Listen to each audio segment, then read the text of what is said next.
Hi hello and welcome to JAK TECH YouTube channel. நம்ம இந்த video என்ன பார்க்க போகிறோம்னா, நீங்கள் இன்ஜினியரிங் ஃபைனல் இயர் ஸ்டூடெண்ட்டாக இருந்தீங்கன்னா உங்களுக்கு ப்ராஜெக்ட் ப்ரெசன்டேஷன் இருக்கும்.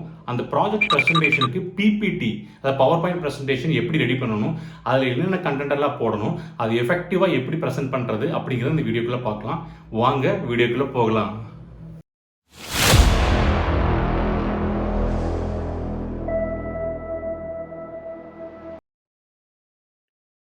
ஸோ ஃபர்ஸ்ட் எடுத்த உடனே உங்களுடைய ப்ராப்ளம் ஸ்டேட்மெண்ட் கொடுத்துக்கணும். ப்ராப்ளம் ஸ்டேட்மெண்ட் அப்படிங்கிறது என்னன்னா, நீங்கள் எந்த ஒரு ப்ராப்ளத்தை எடுத்து அதை உங்கள் ப்ராஜெக்டில் நீங்கள் இம்ப்ரூவ் பண்ண போறீங்க அப்படிங்கிறத நீங்கள் சொல்லணுங்க இடத்துல. ஸோ ஃபார் எக்ஸாம்பிள் இந்த ஸ்லைடில் பாருங்க, ஒரு வாட்டர் டேங்க் இருக்கு. அந்த வாட்டர் டேங்க் வந்து ஓவர்ஃப்ளோ ஆயிருச்சு. ஓவர்ஃப்ளோ ஆகி வாட்டர் வந்து வெளியே வந்துட்டு இருக்கு.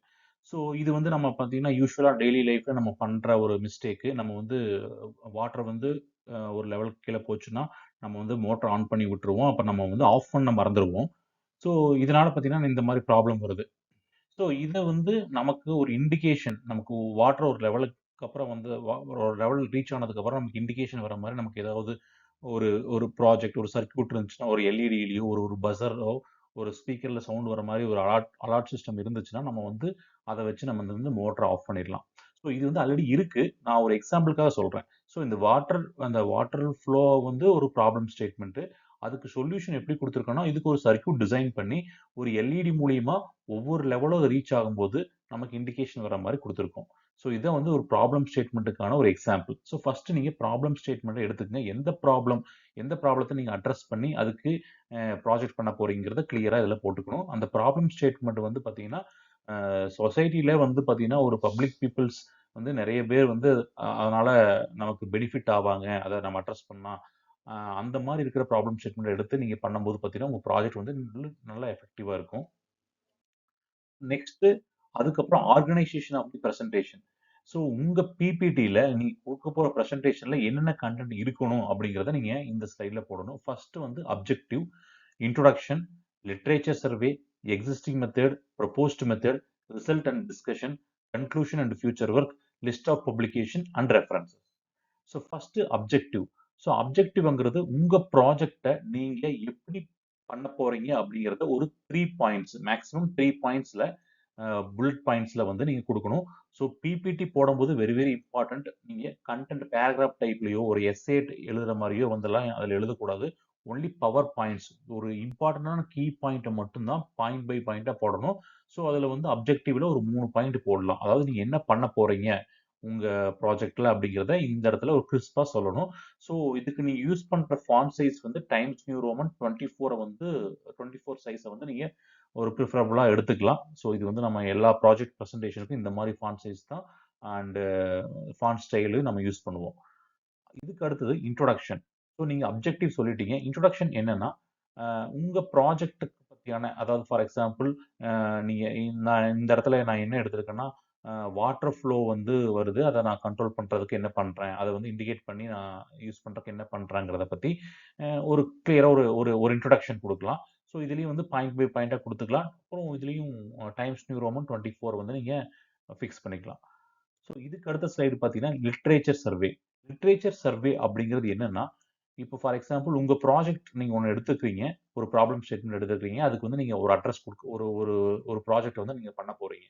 ஸோ அந்த ப்ராஜெக்ட்க்கு ரிலவெண்டா இப்ப கரண்டா வந்து என்னென்ன ப்ராஜெக்ட்ஸ் எல்லாம் வந்து இருக்கு ஆல்ரெடி, அதை பத்தியான யார் யார் ரிசர்ச் பேப்பர்ஸ் போட்டிருக்காங்க அப்படிங்கிறத வந்து நீங்க இதுல நீங்க கொடுக்கறது தான் வந்து லிட்ரேச்சர் சர்வே. ஃபார் எக்ஸாம்பிள் இதுல பாருங்க, ஒரு டேபிள் இருக்கு. Serial number, title and author, year and publication, inference. First ஒரு paper. So design analysis testing அப்படின்னு ஒரு பேப்பர் டைட்டில் இருக்கு. அது ஆத்தர் நேம் கொடுத்துருக்கோம். அப்புறம் இயர் அண்ட் பப்ளிகேஷன் கொடுத்துருக்காங்க. தென் இன்ஃபரன்ஸ். ஸோ இந்த மாதிரி உங்க ப்ராப்ளம் நீங்க பண்ண போற ப்ராஜெக்ட்க்கு ரிலவெண்டா என்னென்ன வந்து ஆல்ரெடி இருக்கு, என்னென்ன ரிசர்ச் பேப்பர்ஸ் எல்லாம் இருக்கு அப்படிங்கறத லிஸ்ட் பண்ணிக்கணும். அது ரீசெண்ட் இயர்ஸ்ல இருக்கணும். ஃபார் எக்ஸாம்பிள் நம்ம இப்போ 2023 இருக்கோம். நீங்க ரெஃபர் பண்ற பேப்பர்ஸ், நீங்க ரெஃபரன்ஸ் எடுத்துக்கிற பேப்பர்ஸ், ரெஃபரன்ஸ் எடுத்துக்கிற ப்ராஜெக்ட் வந்து ரீசெண்ட் இயர்ஸ்ல இருக்கணும். ஃபார் எக்ஸாம்பிள் 2023க்கு 2020 எடுக்கலாம், 21, 22 அந்த மாதிரி இயர்ஸ்ல பப்ளிஷ் ஆன பேப்பர்ஸ் எடுக்கலாம். பட் 2023ல நம்ம இருந்துட்டு 2000ல இந்த ப்ராஜெக்ட் ரிலவெண்டான பேப்பர்ஸ் நீங்க எடுத்து ரெஃபர் பண்ணீங்கன்னா 2000 இப்போ 2023 இந்த 23 இயர்ஸ்ல வந்து பாத்தீங்கன்னா நீங்க என்ன சொல்றீங்களோ அந்த ஐடியா வந்து இன் பிட்வீன்லயே வந்து அது வந்திருக்கும். ஸோ அதனால எப்பவுமே வந்து ரீசென்ட்டா பப்ளிஷ் ஆன பேப்பர்ஸ எடுத்து ரெஃபர் பண்ணி, அத வந்து அதுல இருக்கிற ப்ராப்ளத்த அதுல என்ன இம்ப்ரூவ்மென்ட் கொண்டு வரலாங்கிறத நீங்க அட்ரஸ் பண்ணா தான் வந்து கரெக்ட்டா இருக்கும். ஸோ எப்பவுமே வந்து நீங்க ரெஃபரன்ஸ் பேப்பர்ஸ் வந்து லேட்டஸ்ட் இயர்ஸ்ல இருக்கிற பேப்பர்ஸ எடுத்து நீங்க பண்ணணும்.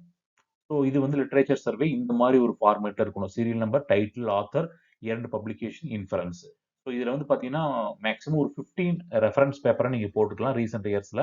ஸோ அதே மாதிரி இதுல வந்து பார்த்தீங்கன்னா, பெர் பேஜுக்கு, பெர் ஸ்லைடுக்கு ஒரு 3 ரெஃபரன்ஸ் பேப்பர் கொடுத்து அதோட இன்ஃபரன்ஸ் கொடுத்துக்குங்க. இன்ஃபரன்ஸ் அப்படிங்கிறது என்னன்னா, இந்த பேப்பர்ல இருந்து நீங்க என்ன தெரிஞ்சுக்கிட்டீங்க அப்படிங்கிறது தான் இன்ஃபரன்ஸ். ஸோ அது மாதிரி ஒரு ஒரு ஸ்லைடுக்கு 3 பேப்பர்ஸ். ஸோ இந்த மாதிரி நீங்க மேக்ஸிமம் 15 பேப்பர்ஸ வந்து நீங்க எடுத்துக்கலாம். ஸோ இதுக்கு அடுத்தது பார்த்தீங்கன்னா, எக்ஸிஸ்டிங் மெத்தட். ஸோ இப்போ நீங்க பண்ண போற ப்ராஜெக்ட்க்கு ரிலவென்ட்டா இப்ப ஆக்சுவலா கரண்ட்டா என்ன இருக்கு? அதோட பிளாக் டயகிராம் எப்படி? அதோட ஃபங்ஷன் எப்படி? அதுல டிராபேக் என்ன? அப்படிங்கிறத எக்ஸ்பிளைன் பண்றது தான் எக்ஸிஸ்டிங் மெத்தட். ஸோ அதோட பிளாக் டயகிராம் ஃபர்ஸ்ட் போட்டுருங்க. பிளாக் டயகிராம் போட்டு அதோட அதோட ஆப்பரேஷன்ஸ வந்து எக்ஸ்பிளைன் பண்ணுங்க. எக்ஸ்பிளைன் பண்ணதுக்கப்புறம் அதுல வர டிராபேக்ஸ் என்ன? அப்படிங்கிறத நீங்க கிளியர் கட்டா வந்து நீங்க அட்ரஸ் பண்ணணும். அதுதான் வந்து எக்ஸிஸ்டிங் மெத்தடோட பிபிடியோட purpose. So existing method description. So இதில் நான் ஆல்ரெடி சொன்ன மாதிரி இந்த பாயிண்ட்ஸ் பை பாயிண்ட்ஸாக போட்டுக்கணும். எவ்வளோ பாயிண்ட்ஸ் வேணுமோ அவ்வளோ பாயிண்ட்ஸ் போட்டுக்கங்க. மேக்ஸிமம் வந்து ஸ்லைட்ஸை வந்து ரொம்ப அதிகமாக கொண்டு போக வேண்டாம். ஆஸ் மச் as பாசிபிள் வந்து ஸ்லைட்ஸ் வந்து ரொம்ப மினிமலாக வச்சுக்கோங்க. அதே மாதிரி இந்த எக்ஸிஸ்டிங் மெத்தட் நான் சொன்ன மாதிரி அட்வான்டேஜ், ட்ராபேக், டிஸ்அட்வான்டேஜ், அப்புறம் ரிசல்ட், இதில் வந்து எக்ஸிஸ்டிங் மெத்தடில் எப்படி ரிசல்ட் வந்திருக்கு, என்னென்ன டூல்ஸ் எல்லாம் யூஸ் பண்ணியிருக்காங்க, என்னென்ன மெத்தட் சாஃப்ட்வேர்ஸ் யூஸ் பண்ணியிருக்காங்க, அந்த மாதிரி எல்லாமே இதில் வந்து நீங்கள் எக்ஸ்பிளைன் பண்ணிக்கலாம். அதுக்கு அடுத்தது ப்ரொபோஸ்ட் மெத்தட். ப்ரொபோஸ்ட் மெத்தட்ங்கிறது தான் நீங்க பண்ண போற ப்ராஜெக்ட்டோட ஒரு அந்த எக்ஸ்பிளனேஷன். அதுதான் ப்ரொபோஸ்ட் மெத்தட். ஃபர்ஸ்ட் நீங்க பண்ண போற ப்ராஜெக்ட்டோட பிளாக் டயகிராம் கொடுத்துக்குங்க. பிளாக் டயகிராம் கொடுத்துட்டு அதை எக்ஸ்பிளைன் பண்ணிக்கணும். ஸோ இதுல வந்து பார்த்தீங்கன்னா அதே மாதிரி advantage, disadvantage, content, result, tools எல்லாமே வந்து இதுலயும் நீங்க சொல்லணும்.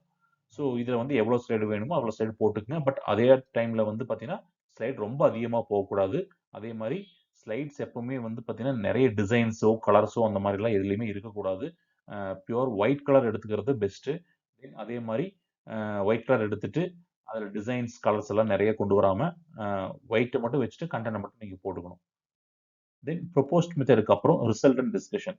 ஸோ ப்ரொபோஸ்ட் மெத்தட் நீங்க எடுத்துட்டீங்க. அதுல வர ரிசல்ட்டை பத்தி டிஸ்கஸ் பண்றது தான் வந்து ரிசல்ட்டோட பர்ஃபார்மன்ஸ், அந்த ப்ராஜெக்டோட பர்ஃபார்மன்ஸை வந்து ரிசல்ட்டை பேஸ் பண்ணி டிஸ்கஸ் பண்றது தான் இந்த ஸ்லைட். Result and discussions. அதுக்கு அடுத்தது கன்க்ளூஷன். கன்க்ளூஷன்ங்கிறது இப்போ நீங்க ப்ரொபோஸ் ஒரு ப்ராஜெக்ட் பண்ணிருக்கீங்க. அந்த ப்ராஜெக்ட்டோட அவுட்புட் வந்துருச்சு. அந்த அவுட்புட்ட வந்து நீங்க என்ன பண்றீங்கன்னா, ஆல்ரெடி இருக்கிற நீங்க சிமிலரா இருக்கிற ப்ராஜெக்ட், இப்ப கரண்ட்டா இருக்கிற ப்ராஜெக்ட்டோட கம்பேர் பண்ணி, உங்களுடைய ப்ராஜெக்ட் வந்து நல்லா வந்திருக்கு, எஃபெக்டிவா இருக்கு. அவுட்புட் கம்பேர் பண்ணி பார்க்கும்போது, அவுட்புட் வேரியஸ் பாராமீட்டர் கம்பேர் பண்ணி பார்க்கும்போது, உங்களுது எஃபெக்டிவா இருக்குங்கிறத நீங்க ஒரு ஜஸ்டிஃபிகேஷன் பண்ணி குடுக்குறது தான் வந்து இந்த கன்க்ளூஷன். கன்க்ளூட் பண்றது. ஸோ இதுதான் வந்து இந்த இந்த ஸ்லைடோட பர்ப்பஸ். அதுக்கு அடுத்தது ஃபியூச்சர் ஒர்க். ஃபியூச்சர் ஒர்க் அப்படிங்கிறது என்னன்னா பார்த்தீங்கன்னா, நீங்க இப்போ ஒரு ப்ரொபோஸ்ட் ஒர்க் பண்ணி அதில அவுட்புட் எடுத்துட்டீங்க. ஃபியூச்சர்ல யாராவது இதே டாபிக்ல வந்து யாராவது ரிசர்ச் பண்றாங்க, யாராவது ப்ராஜெக்ட் பண்றாங்க, யாராவது பேப்பர் போடுறாங்க அப்படின்னா, நீங்க ஃபியூச்சர்ல பண்றவங்களுக்கு ஒரு ஐடியா குடுக்கலாம். இந்த ப்ராஜெக்ட்ல இனி இந்த இந்த இந்த ஃபீச்சர்ஸ்லாம் ஆட் பண்ணி, நீங்க வந்து இத இம்ப்ரூவ் பண்ணலாங்கிறத நீங்க ஒரு ஐடியாவா இதில சஜெஸ்ட் பண்ணலாம். அதுதான் வந்து இந்த ஃபியூச்சர் ஒர்க் ஸ்லைடோட பர்ப்பஸ். அதுக்கடுத்து லிஸ்ட் ஆஃப் பப்ளிகேஷன். ஸோ இந்த ப்ரொபோஸ்ட் ஒர்க் நீங்க பண்ணிட்டு இருக்க டைம்ல, இது பண்ணி முடிச்சதுக்கு அப்புறம், இது சம்மந்தமா நீங்க வந்து ரிசர்ச் பேப்பர்ஸ், அதாவது ஜர்னல்ல பப்ளிஷ் பண்ணியிருந்தீங்கன்னா, ஏதோ ஒரு ஜர்னல்ல பப்ளிஷ் பண்ணியிருந்தா, அத வந்து இங்க மென்ஷன் பண்ணிருக்கணும். இது வந்து லிமிட்டடா 1ங்கிறது இல்ல. நீங்க எவ்வளோ பேப்பர்ஸ் பண்ணியிருக்கீங்களோ, அந்த பப்ளிகேஷன்ஸ் எல்லாம் இந்த ஸ்லைட்ல போடணும். அது எப்படி இருக்கும்னா, ஃபர்ஸ்ட் ஆத்தர் நேம் இருக்கணும். தென் அதுக்கப்புறம் வந்து அந்த ஆத்தர் அந்த உங்க ப்ராஜெக்ட்டோட டைட்டிலு, அந்த பேப்பரோட டைட்டில், அதுக்கப்புறம் என்ன ஜர்னல், அதுல வால்யூம் எவ்வளோ, வால்யூம் நம்பர் என்ன, அதோட பேஜ் நம்பர் என்ன, அது எல்லாமே அதுல மென்ஷன் பண்ணிருக்கணும். ஸோ லிஸ்ட் ஆஃப் பப்ளிகேஷன், எவ்வளோ பப்ளிகேஷன் உங்க உங்க ப்ராஜெக்ட்க்கு ரிலவென்ட்டா பப்ளிஷ் பண்ணியிருக்கீங்களோ, அது எல்லாத்தையும் இதுல மென்ஷன் பண்ணிக்கலாம். அதுக்கப்புறம் ரெஃபரன்சஸ். ரெஃபரன்சஸ்ங்கிறது என்ன ஒண்ணும் இல்ல. அதாவது வந்து நீங்க உங்க ப்ராஜெக்ட்ட பண்றதுக்கு என்னென்ன பேப்பர்ஸ் எல்லாம் நீங்க ரெஃபர் பண்ணீங்க அப்படிங்கிறத வந்து இந்த ரெஃபரன்ஸ் ஸ்லைட்ல போடணும். இதுல வந்து பார்த்தீங்கன்னா, உங்களுக்கு மேக்ஸிமம் ஒரு 15 ரெஃபரன்ஸ் பேப்பரா நீங்க போடணும். அதில் ஃபர்ஸ்ட் பேப்பராக இருக்கிறது வந்து பேஸ் பேப்பர். ஸோ அந்த பேஸ் பேப்பர் தான் ஃபர்ஸ்ட்டாக போடணும். பேஸ் பேப்பருங்கிறது உங்கள் ப்ராஜெக்ட்டுக்கு நீங்கள் ப்ரப்போஸ் பண்ண ப்ராஜெக்ட்டுக்கு எந்த பேப்பர் பேஸ் பேப்பராக எடுத்தீங்க, அதாவது எந்த பேப்பரை ரெஃபரன்ஸாக மேக்ஸிமம் ரெஃபரன்ஸாக எடுத்து நீங்கள் ஒர்க் அவுட் பண்ணியிருக்கீங்கிறது தான் பேஸ் பேப்பர். ஸோ அந்த பேஸ் பேப்பரை ஃபர்ஸ்ட்டாக போட்டு அந்த பேஸ் பேப்பரில் ரெஃபரன்ஸ் பேப்பர் நிறைய ரெஃபர் பண்ணியிருப்பாங்க, அது எல்லாத்தையும் இதில் ரெஃபரன்ஸில் போட்டுக்கலாம். ஸோ மேக்ஸிமம் வந்து 15 to 20 ரெஃபரன்ஸ் பேப்பர்ஸை வந்து நீங்கள் இந்த ஸ்லைட்ஸில் இன்க்ளூட் பண்ணிக்கலாம். ஸோ இது இல்லாமல் காமனாக வந்து நம்ம என்ன பண்ணணும்னா, இந்த இடத்துல பாருங்க, உங்கள் ஃபுட்டரில் வந்து பார்த்தீங்கன்னா லெஃப்ட் சைடில் லெஃப்ட் பாட்டமில் டேட்டு, அதை ப்ரெசன்டேஷன் பண்ணுற டேட்டு அந்த டேட்டை போட்டுக்குங்க. தென் அந்த சென்டரில் பார்த்தீங்கன்னா உங்கள் காலேஜ் நேம், நீங்கள் எந்த கிளாஸ், ஃபைனல் இயர், இசிஇ, ஏன்னு நான் போட்டிருக்கேன். அது போட்டு உங்களுக்கு பேட்ச் ஆட் பண்ணுவாங்க. நீங்கள் 4 பேர்னா 4 பேர் சேர்ந்து ஒரு பேட்ச், அந்த பேட்சோட நம்பரை போட்டுக்குங்க. தென் ரைட் சைடு பாட்டம் ரைட் சைடில் பார்த்தீங்கன்னா ஸ்லைடோட நம்பர், இது வந்து ஃபுட்டரில் வரணும். ஸோ இந்த மாதிரி போட்டுக்கணும். ஸோ ஃபைனலாக வந்து தேங்க்யூ ஸ்லைட்ஸ். ஸோ மொத்தமாக வந்து பார்த்தீங்கன்னா உங்களுக்கு மேக்ஸிமம் 15, இப்போ இதில் நான் 15 போட்டிருக்கேன். 15 to 20 ஸ்லைட்ஸ் வந்து நீங்கள் தாராளமாக போடலாம். ஸோ 20 ஸ்லைட்ஸ்க்கு மேலே போச்சுன்னா ரொம்ப அது அதிகமாக இருக்கும், ப்ரெசன்டேஷன் டைம் ரொம்ப எடுத்துக்கும். ஸோ நீங்கள் ஷார்ட் அண்ட் கிறிஸ்பாக முடிக்கணும்னா நீங்கள் 15 to 20 ஸ்லைட்ஸ்க்குள்ளே வந்து உங்கள் கண்டென்ட்டை வந்து போட்டுக்கணும். ஸோ பிபிடி எப்பவுமே வந்து கிறிஸ்பாக இருக்கணும். நீங்கள் பேசும்போது நிறைய பேசிக்கலாம், பட் இதில் வந்து ஒன்லி பாயிண்ட்ஸ் மட்டும் இருக்கிற மாதிரி பார்த்துக்குங்க. அதுக்கப்புறம் இன்னொரு இம்பார்ட்டன்டான விஷயம், இந்த பிபிடி போட்டதுக்கு அப்புறம் நீங்க ப்ரூஃப் ரீட், அதாவது வந்து ஸ்பெல்லிங்கு, அந்த ஃபாண்ட்டு எல்லாமே வந்து நீங்க ஒன்ஸ் ட்வைஸ் வந்து நீங்க செக் பண்ணிக்கணும். நீங்க மட்டும் இல்லாம உங்க டீம் மெம்பர்ஸ் எல்லாமே செக் பண்ணிட்டு மற்ற டீம் மெம்பர்ஸ்க்கும் ஷேர் பண்ணி அவங்களுடைய சஜஷன்ஸ் கேட்டு அதை இன்கார்பரேட் பண்ணிட்டீங்கன்னா வந்து இன்னும் எஃபெக்டிவாக வரும். ஸோ இதுதான் வந்து ஒரு ப்ராஜெக்ட், ஏதாவது மினி ப்ராஜெக்ட் ஆர் வந்து மேஜர் ப்ராஜெக்ட் ஸ்டூடெண்ட்ஸ் லெவலில் ப்ரெசென்ட் பண்ணுறதுக்கான ஒரு கண்டென்ட் இது இந்த மாதிரி தான் இருக்கணும். ஸோ இந்த மாதிரி நீங்கள் பண்ணி ப்ரெசென்ட் பண்ணும்போது உங்களுடைய ப்ரெசன்டேஷன் வந்து ஒரு குட் இம்ப்ரெஷனை வந்து கிரியேட் பண்ணும்.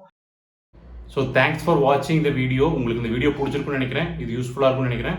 இது உங்களுக்கு பிடிச்சிருந்துச்சுன்னா உங்களுக்கு தெரிஞ்ச ஃப்ரெண்ட்ஸ் சர்க்கிளுக்கு எல்லாம் ஷேர் பண்ணுங்கள், லைக் பண்ணுங்கள், கமெண்ட் பண்ணுங்கள். ஜாக் டெக் யூடியூப் சேனலுக்கு சப்ஸ்கிரைப் பண்ணுங்கள். Thank you once again.